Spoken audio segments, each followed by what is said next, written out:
Well, in today's first look, we're going to do something different. Today, we have the builders, Sydney and Randy Weaver of Weaver's Customs, built this pickup truck, and I can't tell you anything about it that they don't know better than I do. This one right now is currently on the cover of F-100 Builder's Guide, and then next month it actually comes out in Street Truck Performance with a big feature article as well on it. It's actually got 2 other magazines that'll come out a little bit later on in the year, and it's obviously been shown this year from coast to coast. So Randy, why don't you show us a little bit of the details that make this truck so special? You bet. So what we started with was a 1954 F-1, nicknamed Friction. And as you can see, we did a lot of body modifications. It's powered by a twin turbo 4-cylinder Cummins. It makes about 650 horsepower. Really fun to drive.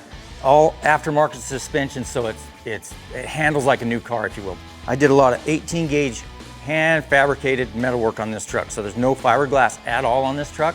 Truck has been shocked. Hood has been modified. Suicide doors. My dad actually gave my brother this truck when he was 15 years old. And so it's been in the family, you know, quite a few years. So it's been built a million different times. And I told my brother, I said, let's build this thing one last time and let's do her up really good.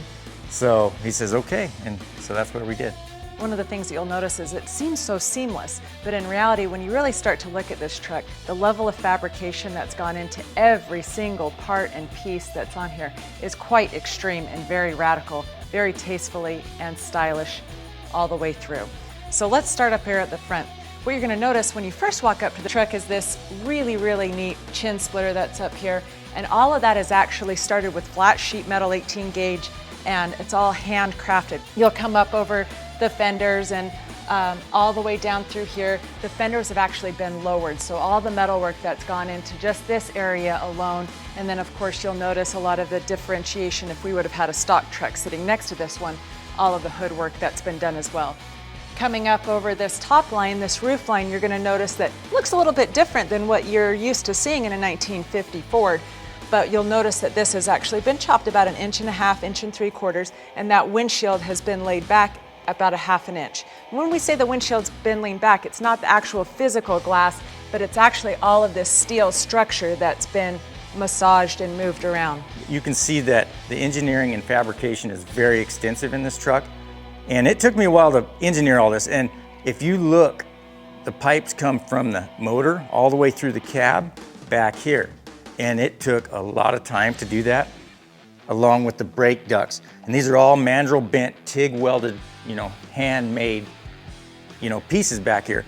I wanted to make a really cool 3-piece wheel. And the nice thing about a 3-piece wheel is you can take them apart, paint your centers, chrome them, do whatever you want. And I chose to paint these body match, you know, body colored, just to, you know, kind of let everything flow through. 18s up front, 20s in the rear, 15 wide. So it's packing a really good tire, wrapped in Mickey Thompson rubber. And then as you can see, Willwood brakes, 14-inch, just so this old truck will stop and handle like a new car should. And those are just some of the finer details that have won this truck so many accolades. A lot of Best Engineered awards, a lot of Best Interior awards. Pretty much, in fact, to date, this truck is undefeated. Yep. It's won a handful of Builder's Choice Awards out of the Good Guys circuit. What's the chassis? It's all hand fab. I hand fabbed that whole chassis. What's the transmission? It's a 47 RH, so it's Dodge based, manual valve body. It's basically a race package and wrapped in some supercar styling in a truck, if you will. What's the suspension on? And Mustang 2 up front. And what's in the rear? 9-inch Ford with 4-link. All Ride Tech coilovers, so it rides really nice. I see the red leather inside of it. The workmanship looks spectacular. Well, the whole thing is clean. I love how you shaved the door handle. So obviously you carry a remote with you to open it. And there's hidden buttons around the truck. So you there get is? Yep. In case your remote goes Correct. dead, you can still get in your truck. Correct. But yeah, I just concentrated on everything being seamless and smooth. It so is. if you look down this truck, it's like just super smooth. The gaps, how straight it is. So I walked around this and looked at it. It's spectacular. From a person that does metalwork myself, it's a great job you've done on this. Spectacular. This will be coming to you at Scottsdale 2021 in March at no reserve. Check it out. They build awesome vehicles.